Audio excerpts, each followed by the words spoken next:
So, thank God, I now know I can pull all four of us in here at once. Nothing like a live field test. But now the real challenge begins. Where to go that's familiar enough to me I can get us there easily, but obscure enough that these elite cops won't track us down. What we need now is time, something I can't fool with because I have this dread of either resetting our line or catching up to Katja, and maybe that's the answer. See Katja.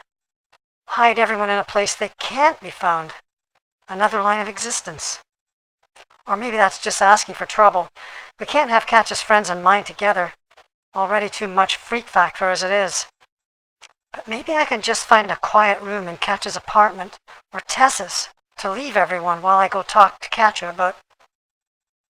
Wait, I don't even need to do that. Just stay in the light. Talk to her remotely. Leave all of us in the conduit.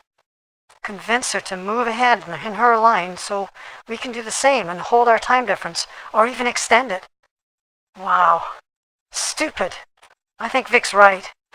I need some sleep, or I'm going to start forgetting my own name. Katja? Katja, it's me. I know. I felt you step into the light. With us. What do you mean, us? Alexei, Tessa, Natalia. They're all here with me. We're trying to put some time distance between your line and ours.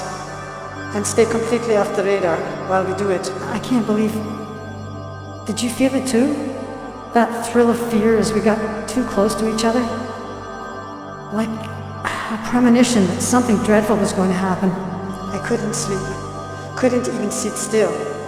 Don't know how far apart we're meant to be, Katie, but a lot further than we were. I think I've moved 3 hours now, our time. My nerves are calmer, but not much. So we're in this together, my sister self. But we both know we need to keep our distance. Let's hope we never find out what it will mean if that gap closes. Right now, though, I need your help. Whatever it is, you've got it. Katja, I need you to stay in the light. Keep moving forward in your timeline and step with us. Because here, we have trouble. And I need to skip past it, without getting any closer to you. Do you have Victor in play yet? I made the meeting with Natalia, and he's on board. Natalia gave him most of her data and some brief recorded messages she made to legitimize the release. So, the wheels are in motion here. And the more time we skip, the more the ants' nest will be stirred up. I was hoping you'd say that. If we skip forward about 20 hours here, Natalie's next broadcast will air, and Vic can put out INN's first release, supporting Natalie's case. Can you hang in there, in the light, while we skip time at this end? As good as done. Just keep track of our distance for me, sister. I don't have anyone to judge, other than those bad vibes. Will do. We need to make a short stop here, then we'll be back in here on your tail until tomorrow. Thank you, Katja. Again. If we can't be there for each other, we are lost. All of us. So you know, I'm taking us to Miguel's office, making sure it's empty, then using his terminal to fire off our data to Vic. Once that's done, I'll be back in here, and we can finish the journey. See you on the other side. You got it.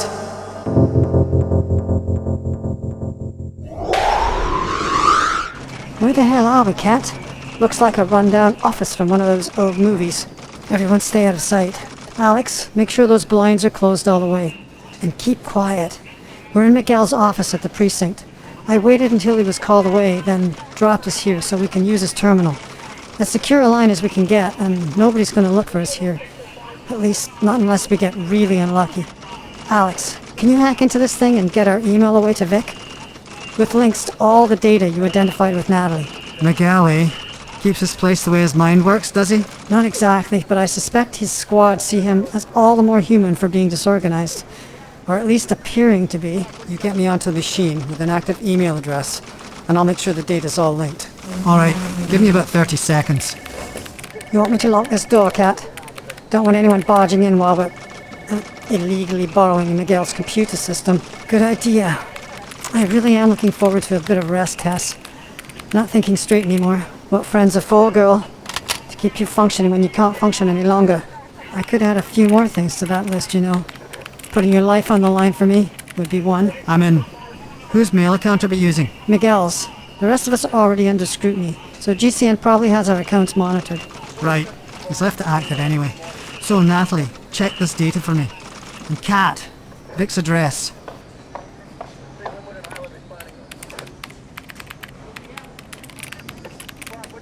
That should go through in his secure link. Make sure you sign the note, Miguel. And good thinking on the subject line, Alex. Noon at the green box. Just as well Vic knows Miguel, he'll see exactly what this is. Alright, I'll have to come back and talk to Miguel to say thanks and apologize. But for now, we're done. Right, Alex? Done. Let's see if I can take one more of your little jumps and this time not feel so disoriented when I step out somewhere entirely different. Uncanny cat, that's what you are. Is that a feline reference, Alex? No, I think he's just at a loss for words. And Kat, about that little worry we had, being discovered in here. I'm unlocking the door now. Grab hold, everyone.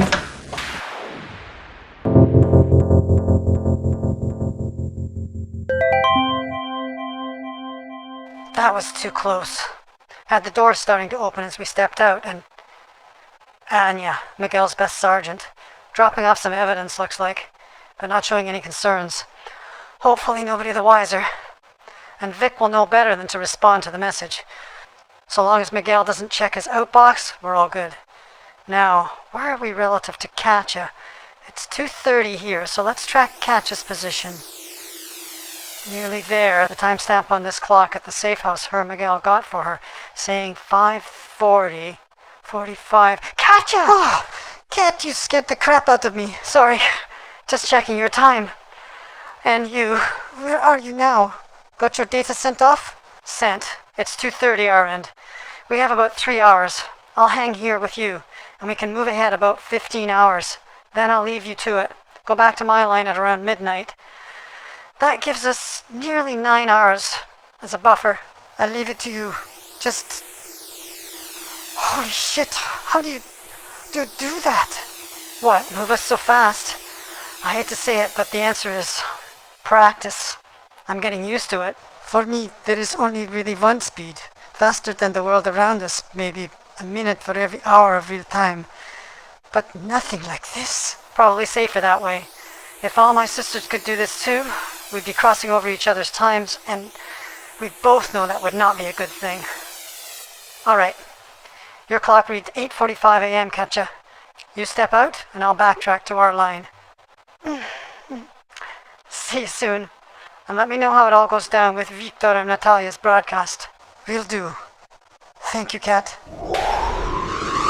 Maybe we'll get this all figured out after all, with my friends and my sister selves all working to help make it happen. Now, back to my line, where I think if the squads haven't found any trace of us, I hope they'll have left the place alone. Yes, looks like the condo is empty. Let's find that special room Alex talked about. Ah, hidden behind some shelves. And the dust tells me they haven't been moved. Let's leave it that way. Inside, dark as pitch. Maybe the light's activated from out in the basement. Can't tell. I'll just drop everyone in the dark. We can use a handheld for light while I get Alex to sweep the room for sensors and make sure it's clear. Then, all being well, some sleep.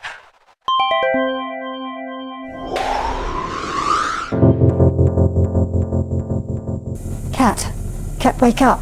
What? Tess? I was asleep. We all were. Nearly 8 hours worth. And we're still here? Nobody found us? Keep your voice down. Alex and Natalie are still asleep. I guess we were lucky. But remember, Alex confirmed the alarms were all on, and that they didn't extend into this space. Some shady guy this friend of his must be. Anyway, they would have alerted us if anyone had returned to the condo. We really slept for 8 hours. I don't remember the last time I passed out so fast and slept solidly for that long. I was totally done, and no wonder. Trying to solve the problems of so many people instantaneously and simultaneously, that's more than any one person should have to do. Even being your backup is exhausting. You've been that, my friend, and so many other things. Never know what's coming next with you, Kat. And this last day or two, well, it'll take some beating, even by your standards. So, since it's just the two of us, these sisters of yours, I don't know what else to call them. We're on different versions of parallel existence, alternate timelines or something. Very close, but not the same. So they're my sister selves. Me, as I might have been, and you. You're trying to not only tweak this, your own line of existence, but theirs as well. To steer us all clear of disaster. Something like that. At first I was curious and went looking for other sisters. Why, I now have two in the past and one in the future that I'm connected with. But once I realized how much those connections cost, in complexity and emotional stress, I stopped searching. Because I know, if I really looked, there would be, who knows, maybe an infinite number of us. Yes, I think 4 is enough of any one person, Kat. Even you. But we're doing it, working it out, adjusting the lines just enough that we dodge around the traps, find a way to evade the hounds, elude the hunters, change our fate. It's been a hard set of lessons for me, Tess, especially knowing I left other versions of you and Alex, even myself, to face their doom. You don't know that. All you know is the versions that are here, now, in this room, are safe. You did that. You and your sister selves. If you hadn't acted, we all would be in a very different place. But we don't know what the other branches, the ones that split away when you escaped, we don't know what happened there after you left. That other Kat, that other Tess, that other Alex. All of us are pretty resourceful. You'd probably be surprised at how those other cable cars did. You're right, but it's still hard to shake the sense of guilt, the feeling that I abandoned them. I suppose, though, for any one situation, any life-changing decision, there are hundreds of ways it can turn out. And only a few lead to true disaster. Exactly. So, stop feeling sorry for yourself. We've got a timeline to manipulate. And you are still the driver of this bus, whether you like it or not. Just be prepared to put up with occasional screams from the passengers on the sharp curves. What would I do without you, Tess? Probably take the first wrong turn and drive right off the next cliff. Thank you. So look, I'm for letting the others sleep as long as they can. We even have a washroom in this little hideaway. This guy was really prepared. But sooner or later we'll need food and water, and that means someone has to go out. I know. I think it's safest if all of you stay in here, and I do this by myself. Just give me a minute to wake up, get my head cleared.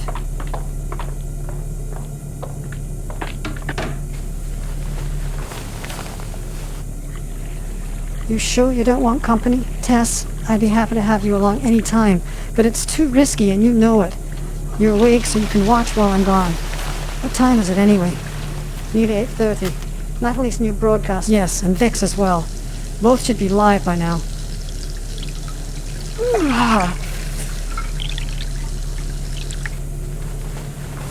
I'll go and bring back food, water, and news. Sit tight. We'll try. Be careful. That is getting more difficult every day. See you soon.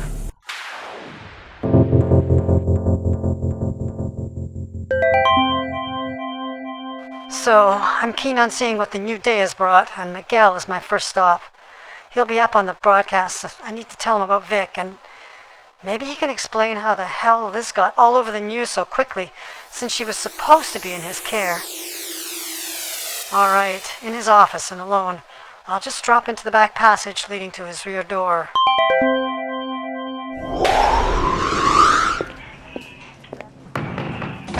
Miguel? Kat, how in hell did you get here? Last time I saw you was in my house, where you were supposed to be hiding out, and here you are now in a public place with your mugshot plastered over every news channel. Have you lost your mind? Or you just have a death wish?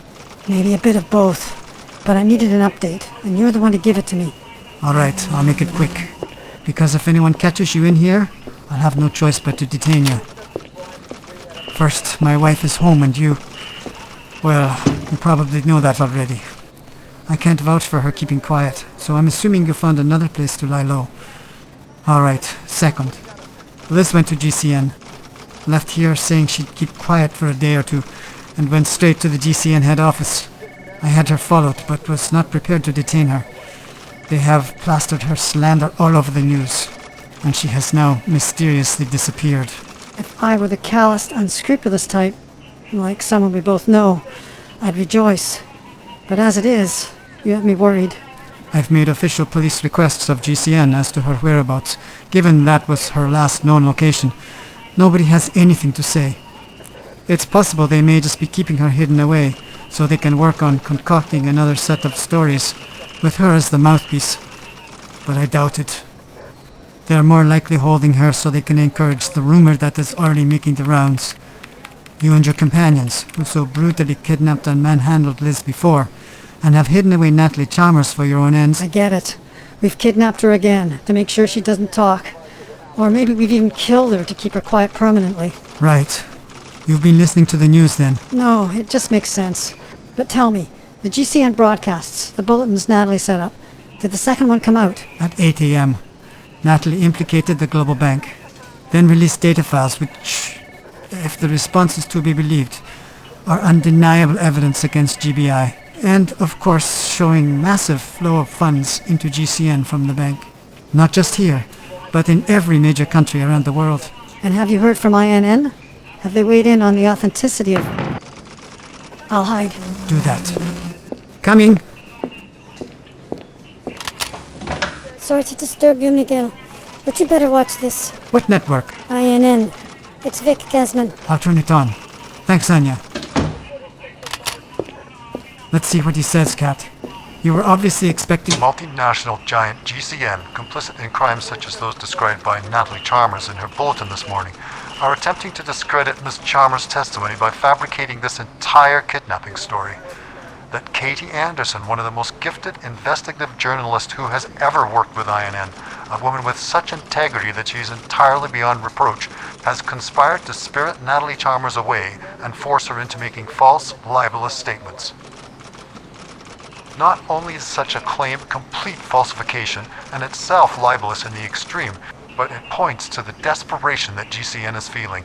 Ms. Chalmers, having discovered dark secrets about how GCN manipulates all our lives, is a threat to GCN's very existence, and they are clearly prepared to go to any lengths to stop her from sharing this information with the world.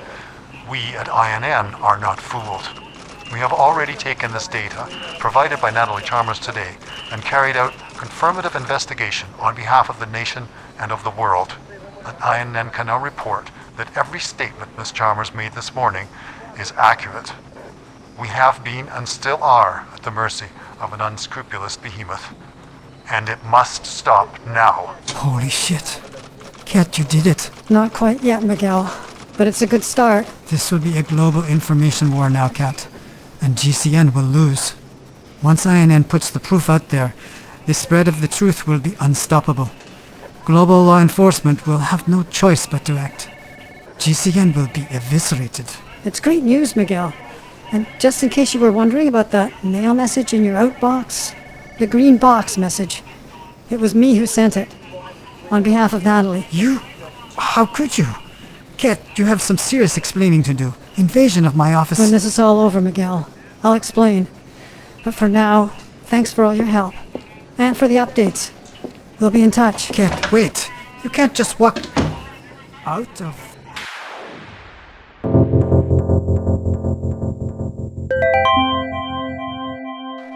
Great job, Vic, getting that bus underway. So, like Miguel says, GCN are truly backed into a corner now, and it's only a matter of time before they're broken. But even I know when you back anything into a corner, that's when they're most dangerous. I'll grab a few groceries in this little market, then get back to the condo, because now more than ever, I don't want to leave everyone alone. Holy shit, Tess! What happened? GCN, I think, took Natalie. Alex, over there. What did they do to you, Tess? How can I help? Caught us off guard. Must have disabled the alarms, and I didn't notice. Alex still asleep. I think we'll check on him. But you first. Think. Arm is broken. Radial fracture. Minor concussion. Took quite a wallop. Can you walk? I'll get you both to medical care. Good to go. Help me Help me with Alex. I don't think there's any physical damage. Just a massive stun blast. You back off. Let me... Okay, now grab my arm.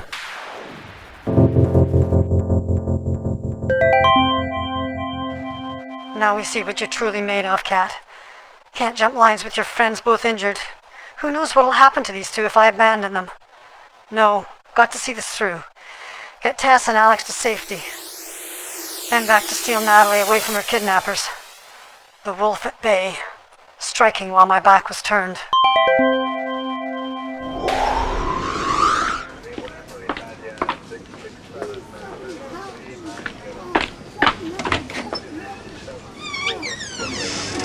Doctor, I think you know this patient. Tess? What the hell happened to you?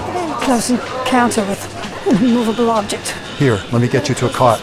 I'll take a look at that. My friend here. Check him first. Looks like a stun blast. Quick, get them both to cots. He's unconscious, but his breathing and heart rate are normal. I think he'll be a little groggy when he comes around, but otherwise okay. Doctor, Ben, can you take care of them? There's something I need to do. Something urgent. You're not taking this on by yourself, Kat. Not this time. Ben, get me a splint for this arm.